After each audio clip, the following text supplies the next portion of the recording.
Hi, everyone. Welcome back to the Lighthouse Sessions. Today, I have my new friend and fellow Canadian, Joe, with me.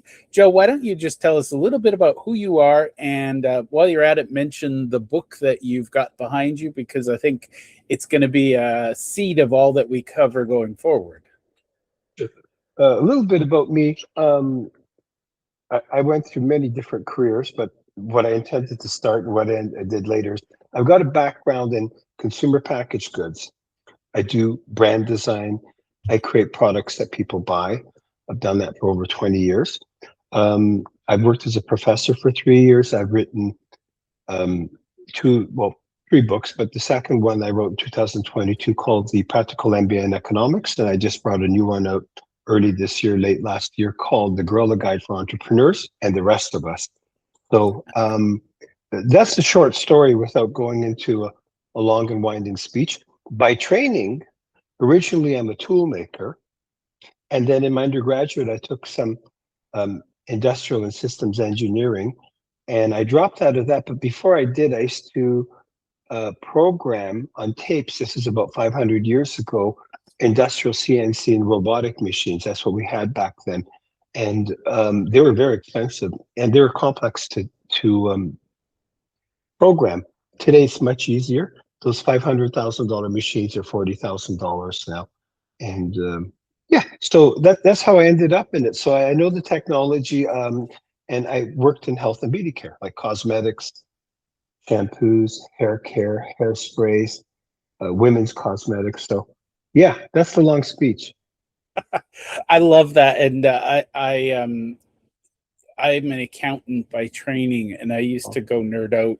I loved clients who had the CNC machines, and I just sit there and ask them 1,000 questions because it was amazing to me what one machine could produce and just the power of it. I also had a client who did injection molding. They created Rubbermaid containers.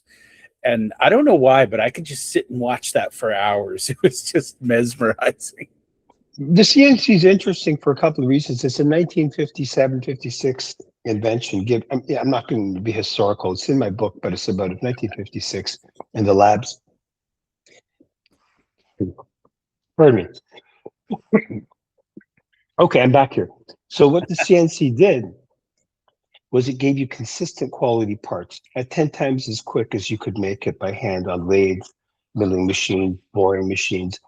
So when you see those brake pads that are consistent, not brake pads, but disc brakes when you change them on your car, consistently good, water pumps that are consistently good, that's because of CNC machines. So without a long speech, we had the concept in the 1950s of blueprinting, even the 1960s. What that meant is you took your best parts out of the bin that were within spec and you put them on your Cadillac or high-end Mercedes. And the rest of us proletarians on the Chevys would just get, off-spec parts, relatively speaking.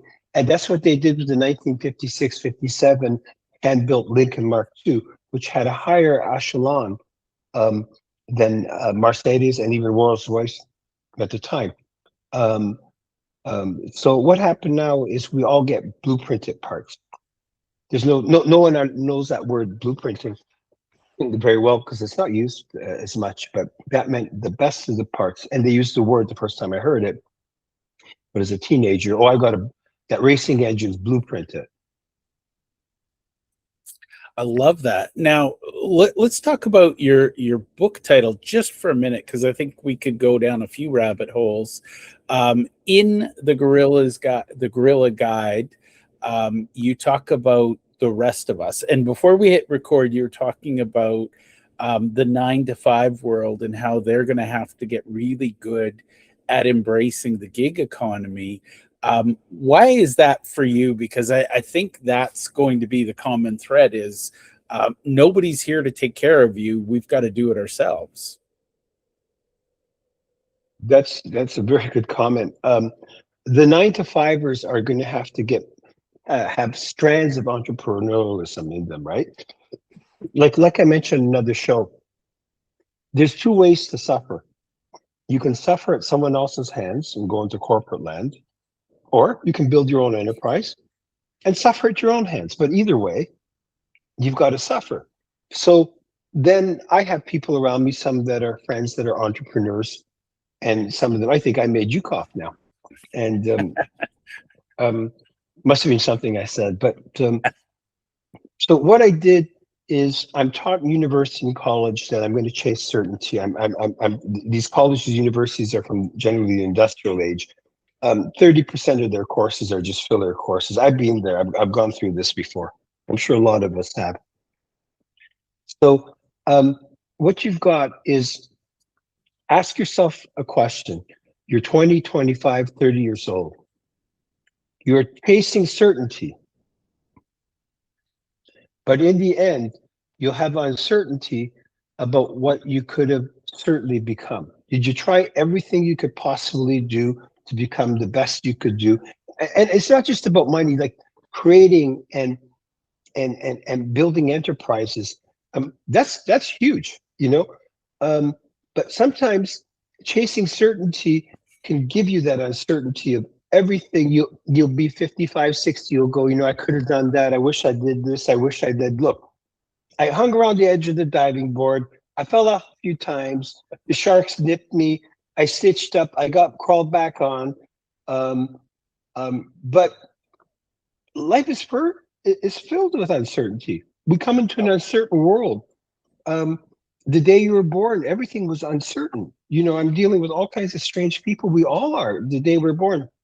So I think to me and to the entrepreneurial mind, and this goes towards people that are working in corporations, and this goes towards people who want to be gig workers, you want to facilitate in your mind, just sit in the room and work on the outer perimeters of everything you could possibly do. There's no Edison dismissed genius. He just thought it was 99% perspiration, I believe 1% genius, right? But when you work on your mind every day, you know, listen to a podcast, I'll read a quick 5-10 minute article, and I'll get warmed up there. You got to really, really, really work on your mind. I love that. And I think I see this a lot in entrepreneurs. I can't recall the source of it, but once upon a time, somebody told me that leaders are readers. And Yes. I think it's genuinely they're looking at how do we sharpen the one thing that we take with us everywhere is our minds. Yes. I like to read books. I think I mentioned before we went on air. I like to read books. I read them old-fashioned paper books, 300. I can still read a 700-page book. Might be Roman history. I like reading math stuff too, but you got to practice it.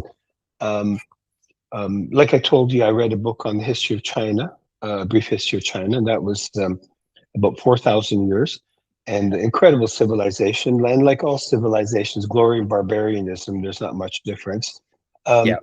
But I really like absorbing it, going into calm place, free yourself from the digital gulag we live in, put your phone in another room, you know, unless you're expecting calls from MIT on the rocket issues of going to Mars, put the phone in the other room, relax. I'm going to say something, and I think it naturally comes to me. I'm not 25 years old, and I suspect both of us grew up without cell phones. Okay. Yes. And I will say this much. So I grew up in a sense of hardly privilege. And what do I mean by that? Well, our parents would let us play for 4 or 5 hours with our buddies. We'd go in the valley where I grew up in Toronto, and my parents would have peace of mind away from us. We'd play road hockey, go into the valley, go hiking, so on and so forth. And we would occasionally, you know, you might be by yourself and you might run into thugs. Now, back then, there is no 911, even if you have a landline. There's no 911. If someone got hit by a car, which we saw once, we banged on the neighbor's door and they called the police or the ambulance. So this helps you in business and in life. I didn't have helicopter parents. Okay. Yeah. I didn't. Okay, we don't have 911. I'm going to get rubbed out. Okay, by some thugs. I can either fight, I can run, or sue for peace, negotiate. Yeah. Maybe get shaken down for a chocolate bar. I was making enough money where I could, pay other thugs to protect me with other thugs. But you need to know how to deal with fear. And believe me, you get fearful um, uh, um, when you run your own company. But you need to know how to deal and embrace uncertainty, not just in words, but just you feel it like on at a very deep level. Um, and so you need to do that. So I think, by having a cell phone, and I need my cell phone, and you know my parents, when I started getting a bit older and I was going out at night, my parents didn't know exactly where I was, calling me up every 5-10 minutes, where are you? And mom, dad, I'm just working on my quantum physics PhD just right now, right? Yeah. At a nightclub, that is. um, so I think having that freedom, having that uncertainty, learning to negotiate, getting scared, because I got scared, right? I Yeah. think we all, and learning with that, that was a really, really, really good privilege. I feel bad for the youth because a lot of them, it's very hard for them.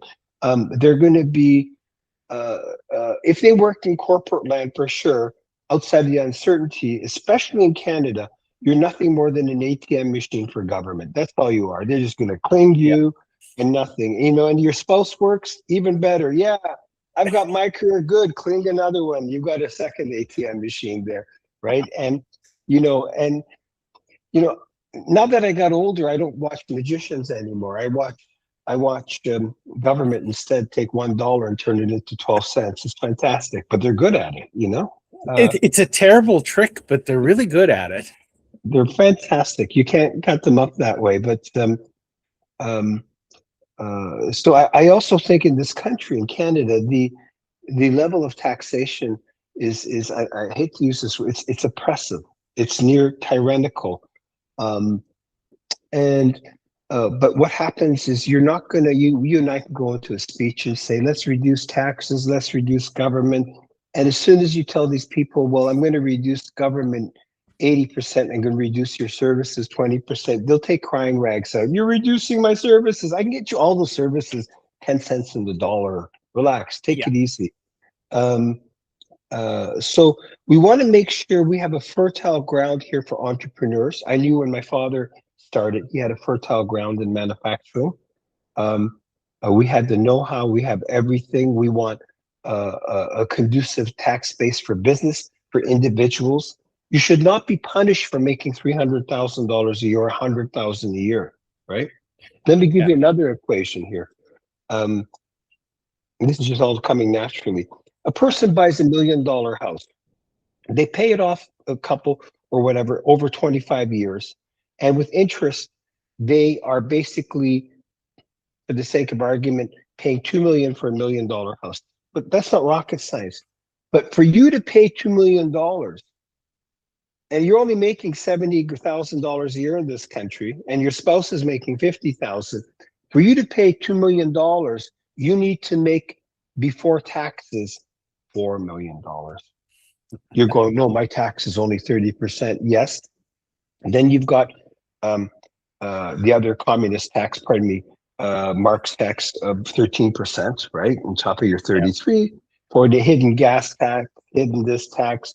They're going to clean the environment, so on and so forth. So you're up at 50%. That's people don't sit down and talk that through for a second, right? Yeah. So it's very, very tough on them. And so you have to find a way and to be an entrepreneur and work for yourself, even if you're within a corporation. Just think about it, because they're not going to keep you unless you are a master IT person, or if you're a master salesperson. Yeah. Look, yeah, I might not like you, but you are so good at bringing me $7 million of business. I'll let you verbally abuse me because you're bringing in the money, Yeah. right? No, So nobody ever fires the top salesperson. It's no, and I will tell you, as in my experience, and I'm not knocking, law or accounting or engineering or any other area. Salespeople are the most difficult to hire a real proficient one, him or her. Um, and you've got to train them, which I talk about in my book. I've got a whole chapter on training salespeople, old school versus new school, integrating with AI. You've got to train them, and someone who can actually is such a good seducer, they can bring you business, not just slapstick comedy, just actually get in front of customers and listen to them. Go do your homework before you get on. They go, oh, I've got a presentation there. I'm going to do an online meeting with Walmart or whoever, or with, NVIDIA. Go study their business for 4 or 5 hours in the room. Print the papers, go over paper by paper by paper. Show respect that, you've studied their business a bit. And you don't need someone who's necessarily loud or super extroverted in sales. You might, the Scottish have a saying, in 9, 10 words, you can say more than someone who's saying 1,000 words, just in 9, Yeah. 10 words. I'm trying to, in sales, you're in a sense, you're alleviating pain points. That's what you're doing. Just Yeah. study them. And uh, I get people contacting me for my book, for my business. They haven't even studied it. They haven't even scraped it with it. You were saying they haven't even scraped your book with AI, and then the internet said that's enough. So start there, and then we'll jump back into the conversation. When I get pitched, you can always tell if someone's done their homework when they pitch you. I believe you're an accountant by profession, and you will always appreciate another good accountant because you learn off each other. And if someone is giving me a fantastic pitch and they just like they know they've got a sense of multi-sensory purpose, they know all that, they go in you and they understand what you need, you really appreciate that. It's not manipulation. And um, it's important that with a few words you say your message, one sentence. When I bring out our brands, we have brands that resonate. They bring out the cost prohibitive nature of national brands. They resonate emotionally and rationally. That's all you have to say. And that's the space we occupy. I love that. And for what it's worth, Joe, you and I are going to have a separate conversation just about sales because I'm fascinated. Most of my sales mentors are introverts. And what I love is they all teach, and this is, I want to hear your opinion on it. Introverts are equally likely to be the top and the bottom of a sales team because the good ones know the right questions to ask. The bad ones don't ask any questions. And I think the extroverts are in the middle. They sometimes get it right, sometimes get it wrong. Yes. Um, and a lot of some of the best I've met are just introverts. They're very, and I'll bring it from here. You can be a backslapping, handshaking. Let's go to the Edmonton Oilers or the Blue Jays game. That's cool. Um, but you have to really understand your customers, and um, there's different types of salespeople. There's like right now we're using AI, and what they do is they get initial interest. They're not order getters, but yeah, actually they are order getters. The other ones, so they do the first initial one, and then you got order takers. You might be working for Procter and Gamble. You might be working for Microsoft. Well, when I call on your door and I'm from Microsoft, I'm an order taker. I might, I have such power behind me of a corporation or Procter and Gamble. I just think, on my resume, I did $11 million or $25 million of business at Procter and Gamble. But then you start up and you work at an entrepreneurial company, and you don't have that weight behind you. And I'm not knocking it. So you're an order getter. The other one is pure business development. They are an order creator. They can get new business. And the fourth one, I'm going off the top of my memory here. It's pretty good still. The fourth one is your technical rep. And you want to get someone who gives you value added. And I think where I lost my train of thought was this. Are you just a transactional sales rep, or are you becoming a trusted advisor? Yeah. Jeff, I don't think you should buy that particular bottle. I know I'd love to sell it to you, but I don't think it will fit with your program. I'm going to tell you why. Stick with the blue bottle and the gray bottle. You're doing well with it. I'd love to sell you the green one. It'll cannibalize your sales on the other two. And I don't think it's developed well enough for me to put on your shelves. And here's what your competition is doing, Jeff. They're turning around and they're using another filtration process on bottled water. And that's what they're up to. And I think we can give you machinery that can bring you there and leapfrog you forward. You become an advisor now. Yeah. You can't. Yes, sorry, go ahead. I was gonna say, for what it's worth, that's the world I live in, is the advisory. And honestly, I wouldn't want to play in the other spaces. I'm just going to share with you quickly that I had a friend who worked at Microsoft and other companies like that for 30 years. Mhm. And she thought she was just the greatest thing to sales. And then the day she left, she's like, nobody wants to take my calls anymore.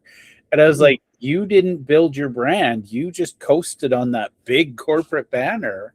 And it's amazing because you might think you're good at sales when you've got that banner behind you. The real test is when you're a nobody and you got to convince people to take your call. And that's the real test. And there's company specific skills she might have had, or people like her. And then there's industry specific skills. But at the end of the day, the litmus test of coming up with products and services is I came up with the product and forget this stuff. Oh, my friends think it's a great idea, Jack the plumber across the street and corporate Jill and so forth. They thought it was great and it should sell. If you can't seduce them to depart with money, it's not game on yet. It's not game. It's the art of seduction. Yeah. And to your viewers, you can look it up on YouTube. I watched a lot of Robert Greene stuff. I read one of his books. I think he had a book on the greatest seductors of all time, not just sexually, just like they seduce, right? Politicians seduce, right? Yeah. Churchill seduced, Charles de Gaulle seduced, Kennedy seduced, Obama seduced. So in corporate leaders, Steve Jobs, he was a seducer. He seduced, he made technology cool.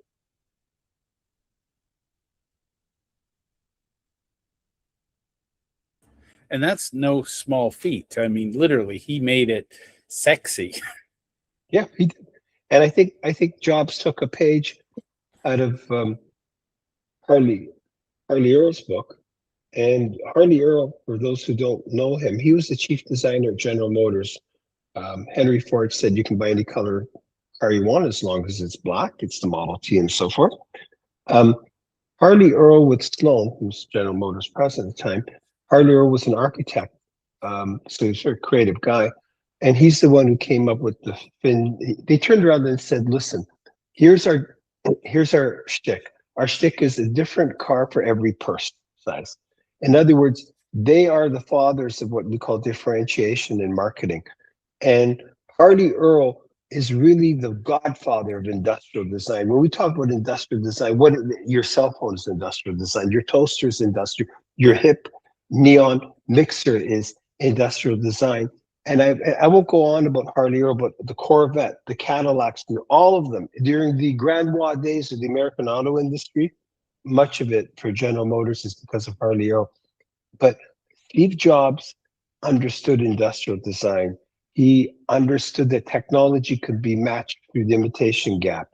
He understood industrial design, but he understood reconciling it with emotion. And if you got someone who's, Apple phone, MacBooks, you try and tell them use words like your MacBook sucks. and you're on the verge of the Third World War. You're just Yeah. you're waiting for the drones to show up, and you might be under a drone attack.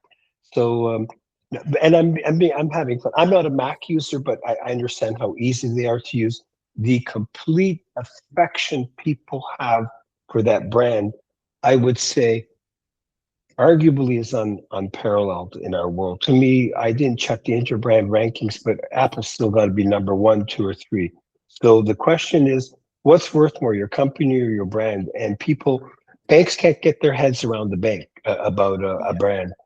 Banks are still using, they're basically approving loans based on the industrial age, right? 1950s, the man worked, the woman stayed at home, they afforded a house, everything was good. You worked 35, 40 years, saw the neighbors on the weekends, played cards, Yeah. whatever you did, drank some gin, coffee, what had you, a little bite to eat.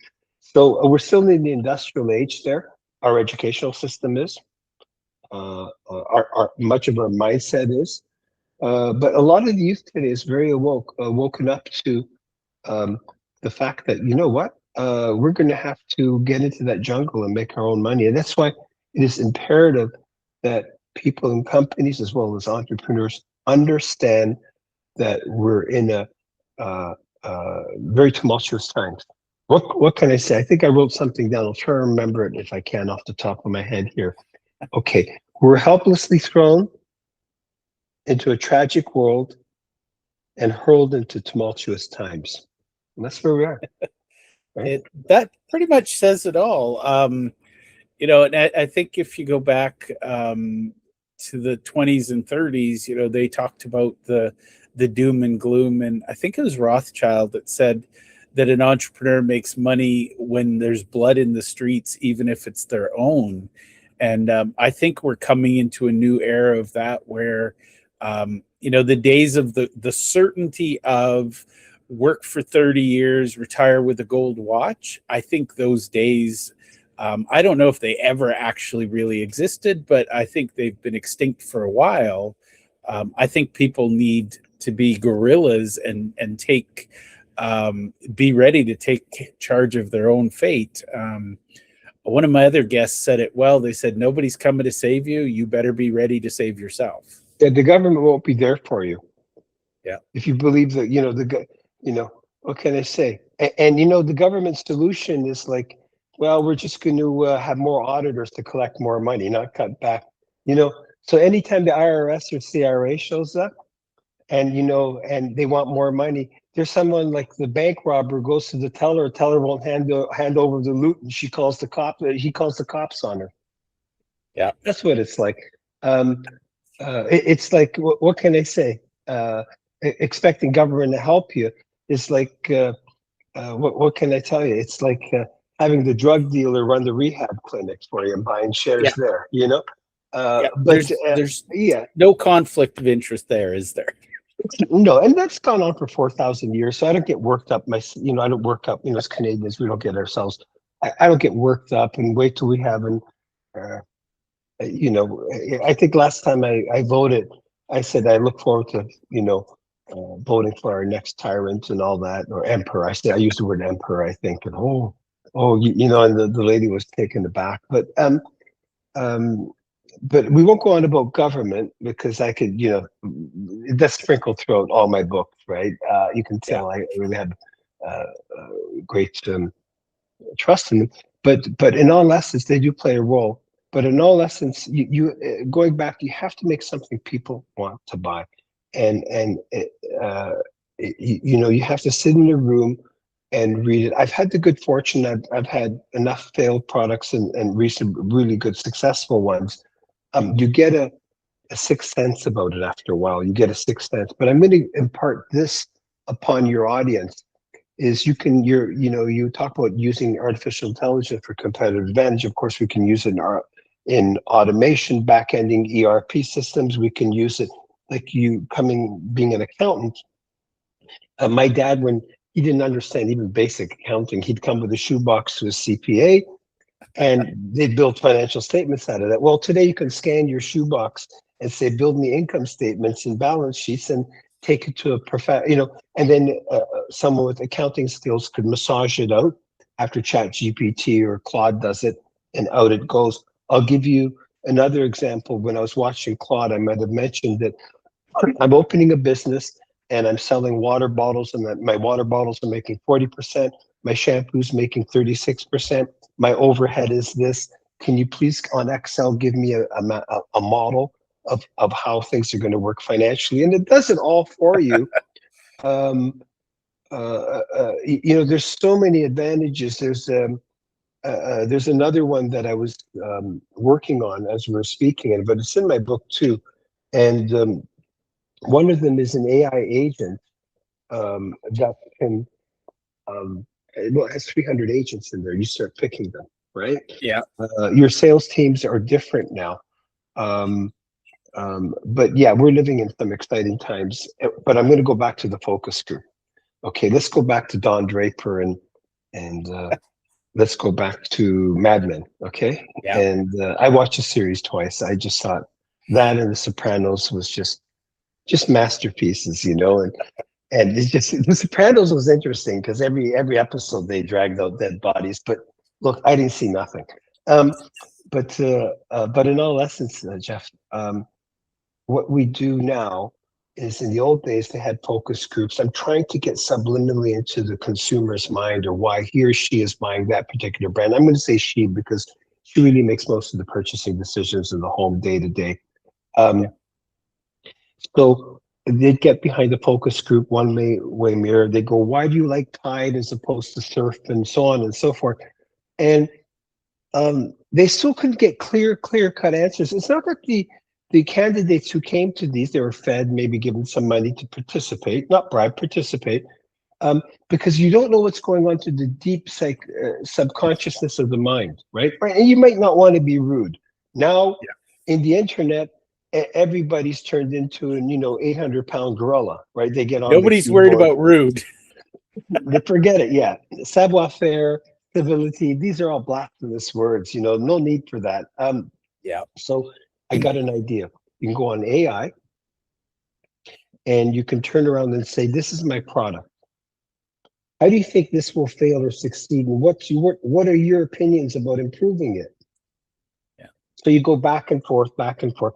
ChatGPT, if you push back too much, it starts being too nice. If you tell them, "How dare you insult my product?" I'm coming to choke you now.